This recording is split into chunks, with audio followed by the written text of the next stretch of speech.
Tukaram मुंढेंच्या FDA विभागाची हायकोर्टाकडून खरळपट्टी काढण्यात आलेली आहे। सरकारी आस्थापनांना वेगळा न्याय का असा सवाल हायकोर्टाने केला। एफडीए नंतर कोर्टाच्या वकिलांकडून मंत्रालयातील कॅन्टीनची तपासणी करण्यात आली। वकिलांच्या तपासणीनंतर मंत्रालयातील कॅन्टीनमध्ये त्रुटी आढळल्या आहेत। कोर्टाने एफडीएला फटकारलं आहे। हॉटेल्सना सुधारण्यासाठी नोटीस द्या असं देखील कोर्टाने सांगितलं। 6 ऑगस्टला याचिकेवर पुन्हा एकदा सुनावणी होणार आहे। हायकोर्टाच्या आदेशानंतर आज मंत्रालयातील दोन्ही कॅन्टीनवर हायकोर्टाचे वकील आणि एफडीएनं धाड टाकली। या तपासणीमध्ये मंत्रालयातील कॅन्टीनमध्ये अनेक त्रुटी आढळून आल्यामुळे खळबळ माजली आहे। याच मुद्द्यावरून आज हायकोर्टाने एफडीएची कानउघाडणी केली। कोर्टामध्ये काय घडलं ते आपण पाहूया। नवी मुंबईतील एका पंचतारांकित हॉटेलचा अन्न परवाना रद्द केल्यानं याचिका दाखल करण्यात आली। केवळ खासगी आस्थापनांवरच कारवाई नको, मंत्रालय हायकोर्टाच्या कॅन्टीनची देखील तपासणी करा असे आदेश काल कोर्टाने दिले होते। कोर्टाकडून काल अन्न आणि औषध प्रशासनाला सविस्तर अहवाल सादर करण्याचे आदेश देण्यात आले। कालच्या आदेशानंतर एफडीएनं हायकोर्टाच्या कॅन्टीनची तपासणी केली। तपासणीमध्ये त्रुटी आढळल्यामुळे एफडीएने पुढील आदेशापर्यंत हायकोर्टाचं कॅन्टीन बंद केलं। कोर्टाच्या आदेशानंतर 3 वकिलांचे एक पथक थेट मंत्रालयामध्ये पाठवलं गेलं। त्यांना दुपारी 4 वाजेपर्यंत अहवाल सादर करण्याच्या सूचनाही दिल्या गेल्या। पण त्याआधीच पथक येणार असल्याची माहिती कॅन्टीनमध्ये पोहोचली आणि 3ही कॅन्टीनमध्ये साफसफाईच्या कामांना वेग आला। ही साफसफाई सुरू होती तेवढ्यातच हायकोर्टाचं पथक मंत्रालयामध्ये पोहोचलं। त्यांनी तात्काळ कॅन्टीनकडे धाव घेऊन तपासणी देखील सुरू केली। 3 वकिलांच्या पथकाने सुमारे 45 मिनिटं 3ही कॅन्टीनमधील कानेकोपरे तपासले। त्यांनाही अस्वच्छता आढळून आली। काही ठिकाणी माशा दिसल्या। वकिलांच्या पथकाने तिथल्या कर्मचाऱ्यांना काही प्रश्नही विचारले। तात्काळ एक अहवाल तयार करून तो संध्याकाळी 4 वाजता कोर्टामध्ये सादरही करण्यात आला। त्यानंतर पुन्हा एकदा हायकोर्टामध्ये सुनावणी झाली। यावेळी कोर्टाने पुन्हा एकदा एफडीएच्या कारभारावर ताशेरे ओढले। कोर्टाने एफडीएला कसं फटकारलं ते पहा। दुपारी 4 वाजता झालेल्या सुनावणीमध्ये वकिलांच्या पथकाने मंत्रालयाच्या 3ही कॅन्टीनचा अहवाल सादर केला। पथकाने मंत्रालयातील 3ही कॅन्टीनची तपासणी केली। त्यांना अनेक त्रुटी आढळल्या असं कोर्टाचं निरीक्षण आहे। चपलांचा स्टँड मंत्रालयातील कॅन्टीनच्या फ्रीजपेक्षा बरा असतो असं कोर्टानं सुनावलं। मंत्रालयामधील कॅन्टीन 98% स्वच्छ हा अधिकाऱ्यांचा अहवाल खोटा आहे असं कोर्टानं म्हटलं। पुण्यामधील एकतानगर परिसरामध्ये पाणी शिरलं आहे। तसंच मुठा नदीकाठच्या नागरिकांना देखील सतर्कतेचा इशारा देण्यात आलाय। यंदा खडकवासला धरणातून सर्वाधिक 43,500 क्युसेक वेगाने पाण्याचा विसर्ग सुरू आहे। 2 दृश्य आपण या ठिकाणी पाहतोय। पुण्यामध्ये खडकवासलाचा विसर्ग वाढवण्यात आला तर मुठा नदीकाठी सतर्कतेचा इशारा देण्यात आलेला आहे। खडकवासलामधून सध्या 43,500 क्युसेक वेगाने विसर्ग सुरू आहे। तर पुण्याच्या एकतानगर परिसरामध्ये पाणी शिरलंय। एकतानगरचा हा सगळा परिसर सखल भाग म्हणून ओळखला जातो। या परिसरामध्ये सध्या मुठा नदीचं पाणी शिरलेलं आहे। नदीकाठचा असलेला हा भाग या ठिकाणी पाणी शिरलेलं आहे। फ्रेमच चालू कर। तर पुण्यातल्या एकतानगरमध्ये ही दृश्य आपण या ठिकाणी पाहतोय। नदीचं पाणी एकतानगरमध्ये या ठिकाणी शिरलेलं आहे। लोकांच्या घरामध्ये पाणी शिरलेलं आहे। ही थेट दृश्य आपण या ठिकाणी पाहतोय। तर खडकवासला धरणातून यंदा सर्वाधिक पाण्याचा विसर्ग केला जातोय। नदी नाले तुडुंब भरून वाहत आहेत। त्या सततच्या पावसामुळे पाणी साचलेलं आहे। तर एकतानगरमधली ही दृश्य आपण पाहतोय। नदीकाठचा असलेला हा भाग या अशा प्रकारे पाण्याने पूर्णतः जलमय झालेला आहे। लोकांच्या घरांमध्ये दुकानांमध्ये पाणी शिरलंय। पाणी शिरल्यामुळे नागरिक जे आहेत ते मात्र त्यांचं साहित्य जे आहेत ते घराबाहेर काढताना या ठिकाणी पाहायला मिळत आहेत। सामान काढलं का काकी सगळं? सामान काढलं, थोडंफार आहे। पुन्हा एकदा तशीच परिस्थिती झाली? परत तसंच झालंय। 2 वर्षापूर्वी पूर्ण घरात पाणी। ग्राउंड फ्लोअरला आहे आम्ही। तुमच्या डोळ्यात पाणी दिसते काय दरवेळेसचीच परिस्थिती काय करणार दरवेळेस नाही 2 वर्ष झाले 2 वर्षांनी आलंय पाणी आपण पाहतोय की या ठिकाणी पाण्याचा प्रवाह जो आहे तो वाढत चाललेला आहे आणि या ठिकाणी मोठ्या संख्येनं जे एकता नगरीमध्ये नागरिक राहतात या सगळ्या नागरिकांना सध्या बाहेर पडण्याचं आवाहन जे आहे ते प्रशासनानं केलेलं आहे. मात्र 45,000 क्युसेक वेगानं खडकवासला धरणामधून पाणी जे आहे ते मुळामुठा नदीच्या पात्रामध्ये सोडलं जाते आणि आपण पाहतो की पाण्याचा प्रवाह जो आहे तो या ठिकाणी मोठ्या प्रमाणावरती असल्यामुळं थेट आता कमरे इतकं पाणी जे आहे ते भरायला सुरुवात झाली. आपण पाहतोय की दुचाकी या ठिकाणी पाण्यामध्ये अडकलेल्या आहेत तर दुसऱ्या बाजूला पुढे हे सगळे नागरिक जे आहेत ते त्यांना या ठिकाणी घराबाहेर जे आहे ते सध्या काढले जाते. अग्निशमन दलाचे जवान असतील त्यांच्याकडून आवाहन केलं जातं. आपण पाहतोय की दुसऱ्या तिसऱ्या मजल्यावरती असलेले नागरिक जे आहेत ते मात्र घरामध्येच असलेले पाहायला मिळतात. मात्र खालच्या तळमजल्यावरती राहणाऱ्या लोकांना जे आहे ते या ठिकाणी बाहेर काढलं जाते. सध्या आपण पाहतोय की या ठिकाणी चारचाकी जी आहे ती पाण्यामध्ये अडकलेली आहे आणि सध्या चारचाकी बाजूला करण्याचं काम जे आहे ते केलं जातंय. काय आवाहन करता लोकांना? आवाहन काय करता? लोकांनी लवकरात लवकर बाहेर पडावे व आपला सूचना द्या एकदा सूचना द्या. सर्व नागरिकांना सूचना करण्यात येत आहे की पाण्याचे प्रमाण वाढत चाललेले आहे तरी सर्व नागरिकांनी आपण स्थलांतरित करावे. स्थलांतरित नागरिकांसाठी बॅडमिंटन हॉल सनसिटी या ठिकाणी व्यवस्था केलेली आहे. पाहतोय की या सगळ्या नागरिकांची व्यवस्था केलेली आहे. दुसऱ्या बाजूला आपण पाहतोय की घरातले आपण पाहतोय की पाळीव प्राणी जे आहेत अशा पद्धतीने आणले जात आहेत. सातत्याने ही परिस्थिती होती का तुमची इथे? हो हो प्रत्येक वर्षापूर्वी सुद्धा नाही होती. 2 वर्षापूर्वी काय तर घेऊन चालले जातात? मांजर आहे. मांजर आहे. हो बर म्हणजे घरातले सगळेच आता बाहेर काढावं लागणार. हा बर आपण पाहतोय की दुसऱ्या बाजूला अशा पद्धतीनं हे सगळे नागरिक जे आहेत आपापलं साहित्य घेऊन घराच्या बाहेर पडताना पाहायला मिळत आहेत. 2 वर्षांपूर्वी एकता नगरमध्ये अशीच परिस्थिती निर्माण झालेली होती. अगदी तशीच परिस्थिती जी आहे ती एकता नगरमध्ये आपल्याला पाहायला मिळते. कारण जवळपास 45,000 क्युसेक वेगानं पाणी जे आहे त्या ठिकाणी सोडलेलं आहे आणि त्याचा परिणाम म्हणून आपण पाहतोय की या ठिकाणी एकता नगरमध्ये पाणी जे आहे ते भरायला सुरुवात झालेली आहे आणि याचा परिणाम आपण पाहतोय की सगळ्या नागरिकांना जे आहे ते या ठिकाणाहून स्थलांतरित केलं जातंय. या सगळ्या नागरिकांना सूचना दिल्या जातात की आपण लवकरात लवकर घराच्या बाहेर पडावं. मात्र आपण पाहतोय की तळमजल्यावरती राहणारे लोक जे आहेत ते स्थलांतरित होत आहेत तर दुसऱ्या बाजूला दुसऱ्या आणि तिसऱ्या मजल्यावरती राहणारे नागरिक जे आहेत ते मात्र तसेच आहेत. या सगळ्या नागरिकांना सूचना दिल्या जात आहेत. 2 वर्षांपूर्वी आपल्याला माहिती आहे की या सगळ्या एकता नगर परिसरामध्ये पाणी मोठ्या प्रमाणावरती भरलेलं होतं.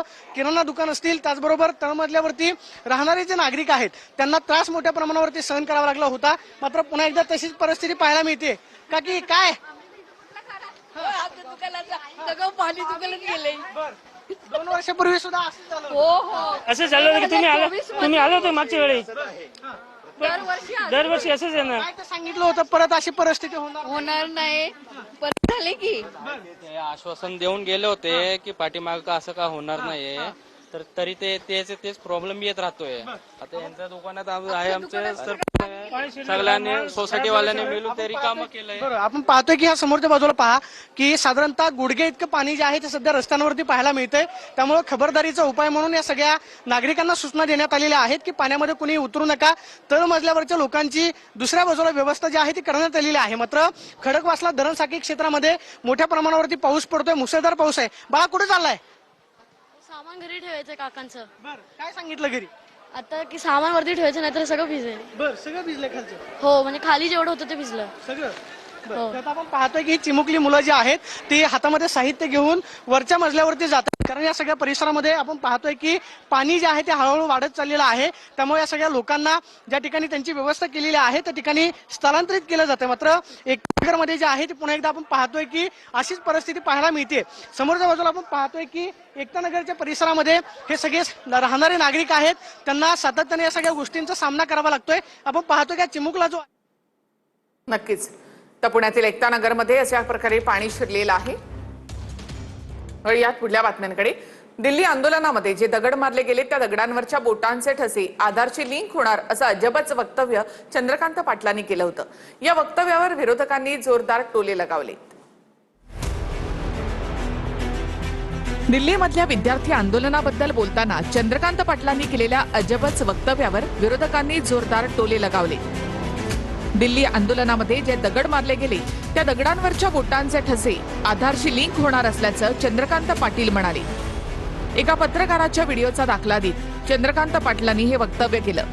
जे होते त्यातले किती जण कुठल्या कुठल्या गुन्ह्यामध्ये होते असं एक पोलिसांनी अनालिसिस केलं आहे. त्याच्या आदल्या दिवशी एक आणखीन व्हिडिओ आलाय, मी तुम्हाला फॉरवर्ड करेन. राहुल कुलकर्णीचं तर खूप चाललंय. तर त्यातल्या आदल्या दिवशी त्याच्यामध्ये त्यांनी असं म्हटलेलं आहे की तिथे पडलेला एवढंसं दगड पण आम्ही कलेक्ट केला आहे आणि त्याच्यावर साधे जरी बोटाचे फुटप्रिंट्स असतील तर ते आता आधारशी लिंक होतील. जो निलेश घायवळ यांच्या ऑफिसमधनं आजही त्याच्याबद्दल असलेले कॉन्टॅक्ट हे चंद्रकांत पाटलांना जवळनं माहिती. ह्याच्यामध्ये तो जे फिंगरप्रिंट आहे त्यांनी निलेश गायकवाडचे फिंगरप्रिंट त्यांच्या ऑफिसमध्ये आहेत. ते माझं पुणे पोलिसांना आव्हान आहे. ह्याच्यामध्ये अंगेकरांनी जरा स्वतःची अजून अवकात बनवावी आणि मग चंद्रकांत दादांना अशा खालच्या पातळीवर त्या ठिकाणी बोलावं. अजून तुम्हाला कोण ओळखत नाही, त्याच्यामुळे चंद्रकांत दादांवर बोलत असताना आपली समाजात प्रतिमा कुवत पहिली उभी करा, त्यासाठी कष्ट करा आणि मग मला वाटतं राणा भीमदेवी थाटात नेता म्हणून जर वक्तव्य केलीत तर त्याला कोण बघेल गांभीर्याने, नाहीतर तुमच्या वक्तव्यांना काडीची किंमत कोण देणार नाही, गांभीर्यानं बघणार नाही. संजय राऊत आणि विजय वडेट्टीवार यांनी सुद्धा चंद्रकांत दादांना टोले लगावले. चंद्रकांत पाटलांची शिफारस नोबेल पुरस्कारासाठी करण्यात यावी अशी खोचक मागणी संजय राऊतांनी केली. चंद्रकांत पाटील यांनी हा जो एक नवीन संशोधन केलेलं आहे की हाताचे दगड जे तिथे आहेत त्या दगडाचे ठसे घेतले जातील आणि त्याच्यानंतर ते आधार कार्डला लिंक केलं जाईल, ह्या त्यांच्या शोधाबद्दल देवेंद्र फडणवीस यांनी नोबेल पुरस्कार समितीला एक शिफारस केली पाहिजे की चंद्रकांत पाटील यांना यावर्षीचं विज्ञान व संशोधन या क्षेत्रातला नोबेल पुरस्कार द्यायला हवा. चंद्रकांत पाटलांना त्यांचेच ठसे घ्यायला पाहिजेत. सत्य काय आहे ते आयला तिथे ठुसे मारलेत आणि ठसे घेताय. लाज वाटत तुम्हाला त्या तरुणांना ज्या पद्धतीनं तुम्ही बदलला आणि गुंड घातलेत. चंद्रकांत दादा पाटील यांच्या वक्तव्याचा विपर्यास करू नका. काही गाड्यांवर हातांचे ठसे आहेत, त्याच्या मार्फत गुन्हेगारांचा तपास पोलीस अधिकारी करतात. त्या संदर्भानं चंद्रकांत दादांचं ते वक्तव्य होतं. दिल्लीमध्ये संसद परिसरामधील आंदोलनामध्ये जखमी झालेल्या दिल्ली पोलिसांच्या कुटुंबियांनी पत्रकार परिषद घेतली. वडील जखमी झाले, त्यांची वर्दी रक्ताने लाल झाली. आंदोलनामध्ये गुंड होते, पोलीस कुटुंबांनी हा आरोप केलाय. खासदारांनी संसदेमध्ये आवाज उठवावा, पोलीस कुटुंबियांनी ही मागणी केली. तर भाजपच्या गुंडांकडूनच दिल्ली पोलिसांवर दगडफेक झाली असा आरोप अभिजित दिपके यांनी केलाय. रात को 10 बजे के करीब पापा के कलीग्स उन्हें घर लेके आए और उनकी यूनिफॉर्म पूरी खून से लाल थी. उन्हें ऐसे देख के हमारे लिए बहुत पेनफुल था. उनके सर पे 4 टाके आए हुए थे जो कि छोटी मोटी चोट नहीं थी. उसके अगले दिन ही जब मुझे पता चला कि जिन लोगों ने मेरे फादर पे अटैक किया था वो लोग सुप्रीम कोर्ट जा रहे हैं अपना क्राइम वर्कशॉप करने. एक स्टोन उनके हेड पे हिट कर गया एंड उनका सर फट गया और उन्हें इंजरी हो गई. मैं जो प्रोटेस्ट था वो स्टूडेंट प्रोटेस्ट था, पर उसमें बस स्टूडेंट्स नहीं थे, उसमें राउडीज थे, उसमें गुंडे थे जो इस अपॉर्चुनिटी का यूज करे थे टू क्रिएट केओस और पुलिस वालों को इंजर करने के लिए, उन्हें हर्ट करने के लिए. तो ड्यूटी के दौरान हेलमेट दिया जाता है, उनका हेलमेट भी पूरी तरह से टूट गया था और यदि कोई पत्थर का टुकड़ा हेलमेट टूटने के बाद उनके सर पर लगता तो शायद वो आज इस दुनिया में नहीं रहते. उनके राइट के बारे में या उनकी ड्यूटी पे जो उन पर हमले होते हैं उनके बारे में संज्ञान लिया जाए. मेरे प्रतिनिधि इस चीज के लिए जो संसद में चुने हुए हैं वो संज्ञान लें. पोलिसांवर जी दगडफेक करण्यात आली ती भाजपच्याच गुंडांनी करण्यात आलेली आहे. भाजपच्याच गुंडांनी केलेली आहे. मी आंदोलन ज्या दिवशी सुरू झालं त्याच्या पहिल्या दिवसापासून म्हणत होतो की बीजेपीचे गुंड या आंदोलनात पाठवण्यात येतील आणि जे अशा प्रकारच्या गोष्टी करतील आणि त्याचा आरोप आमच्यावर लावण्यात येतील. हे जे काय केलेले बाहेरून जे भाजपने गुंडे पाठवले होते त्यांनीच केले होते आणि जे पोलिसांसोबत झाले तेही वाईट आहे. दगड कोणी आणून ठेवली होती. ट्रकांनी दगडांनी भरलेला जर ट्रक उभा होता जंतर मंतरवर तो कस काय आला, तो पोलिसांनी जाणून ठेवला हे मला कसं काय माहिती. जेव्हा मी पोलिसांना विचारलं हा दगडांनी भरलेला ट्रक इथं करतो काय 20 जुलैला सकाळी, तेव्हा पोलिसांनी मला सांगितलं हा एमसीडीचा ट्रक आहे. दगडांनी भरलेला ट्रक हा जंतर मंतरवर काय करत होता. तर हे सगळं बीजेपीच्या प्लॅनिंगनी झालेलं आहे. बीजेपीच्याच लोकांनी पोलिसांवर दगडफेक केलेली आहे. आज राज्यसभेमध्ये गदारोळ पाहायला मिळाला. सोमवारपर्यंत कामकाज स्थगित करण्यात आलं. मोदी शहांनी भूमिका स्पष्ट करावी असं म्हणत खरगेंनी चर्चेची मागणी केली. विद्यार्थी आंदोलकांवर कारवाई होत असल्याचा आरोप केला जातोय. Let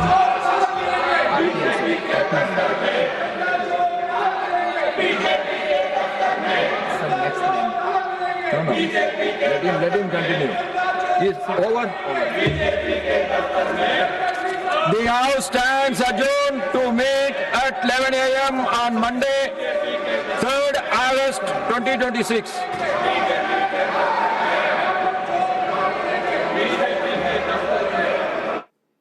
नाशिकमध्ये खड्ड्यांमुळे 4 मृत्यू झाले असून महायुती सरकारमधल्या 2 मंत्र्यांमध्येच त्यामुळे जुंपली आहे. या मृत्यूला जबाबदार कोण? महाजनांनी लक्ष घालावं असं छगन भुजबळ यांनी म्हटलं. कुंभमेळा नागरिकांच्या जीवावर बेतता कामा नये असं देखील भुजबळांनी म्हटलं आहे. तर जे जबाबदार आहेत त्यांच्यावर कडक कारवाई करा असं महाजन यांनी म्हटलंय. नाशिकमधल्या खड्ड्यांमुळे 5 महिन्यात 4 जणांनी जीव गमावल्यानंतर महायुती सरकारमधल्या 2 मंत्र्यांमध्ये जुंपली आहे. कारण खड्ड्यांमुळे झालेल्या मृत्यूंना महापालिका जबाबदार आहे की कुंभमेळा प्राधिकरण हे स्पष्ट करण्याची मागणी छगन भुजबळांनी केली आहे. महापौरांचं कुणीही ऐकत नसून गिरीश महाजनांनी या प्रश्नात लक्ष घालावं असं भुजबळ म्हणाले. मंत्री गिरीश महाजन त्याने सुद्धा लक्ष दिलं पाहिजे ना. कुंभमेळा आमच्या नाशिकमध्ये व्हायला पाहिजे, पण तो आमच्या मुळावर येता कामा नये.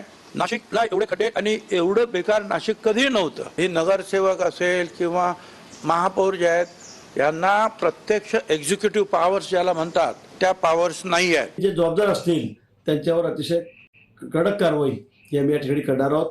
मग ते ठेकेदार असतील किंवा अधिकारी असतील त्यांची कुठली गय या ठिकाणी केली जाणार नाही. नाशिकमधल्या अपघातात मृत्यू झालेल्या निलेश कोतकर यांच्या घरी गिरीश महाजनांनी भेट देत कुटुंबियांचं सांत्वन केलं. यावेळी आमदार सीमा हिरे यांच्यासह स्थानिक लोकप्रतिनिधी, महापौर आणि उपमहापौरही उपस्थित होते. नाशिकमधील खड्ड्यांवरून मनसे आक्रमक झाली आहे. महाजनांना त्यांनी जाब विचारलाय. मनसेच्या पदाधिकाऱ्यांनी महाजनांना घेराव देखील घातला. नाशिकमधील खड्ड्यांमुळे 4 जणांचे बळी गेल्यामुळे मनसे आक्रमक झाली आहे.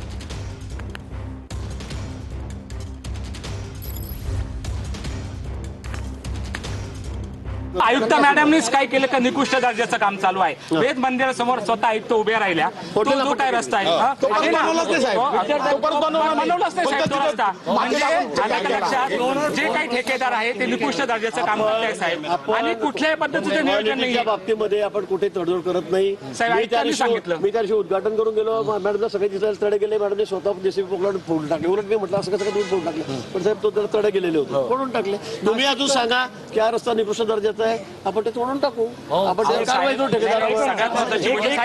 कोणत्या संस्थेला आपण विश्वासात घेतलं की संपूर्ण रस्ते आपण पूर्णपणे कोणत्याही कोपऱ्यामध्ये गेलं तर रस्ता खोदलेला आहे. महापौर मॅडम फिरताय सगळीकडे. लोक त्यांना काय सांगताय मॅडम सगळं नाशिकच बकाल झालेले संपूर्ण म्हणता येणार नाही. अनेक कामं झालेले आहेत. कामं सध्या सुरू आहेत. 5 लोक गेले ना साहेब. 4-5 महिन्यामध्ये सगळे कुठल्याही प्रकारचं नियोजन नाहीये. ना नगरसेवकाचं ऐकते ना आमदाराचं ऐकते. जे काही ठेकेदार आहे आपल्या शहराच्या बाहेरचे आहे, आपल्या राज्याच्या बाहेरचे आहे, त्यांना अशा आपल्या नाशिकचं कुठलंही काही घेणं देणं नाहीये. आलं का लक्षात? म्हणून आम्ही त्यांना सांगतोय की साहेब आमच्या स्थानिक भूमिपुत्रांना सुद्धा तुम्ही आम्ही कामं दिले नाहीये. मग जो काही कुंभमेळा तुम्ही करताय, कुंभमेळ्याला आमचा विरोध नाहीये, परंतु जे काही तुम्ही विकास करताय तो विकास माणसं मारून तुम्ही करताय का, हा सगळ्यात महत्वाचा मुद्दा आहे.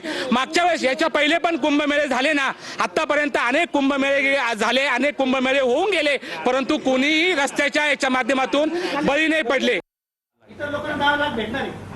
ते माजी सैनिक होते. माजी सैनिक होते. त्यामुळे पत्नी त्यांचा मुलगा जो आहे तो दिव्यांग आहे आणि त्याच्यामुळे 10 लाखाची मदत. स्पेशल केस केली. माझी सैनिक होते. आपण आर्थिक देतो रुलिंग त्यामुळे स्पेशल केस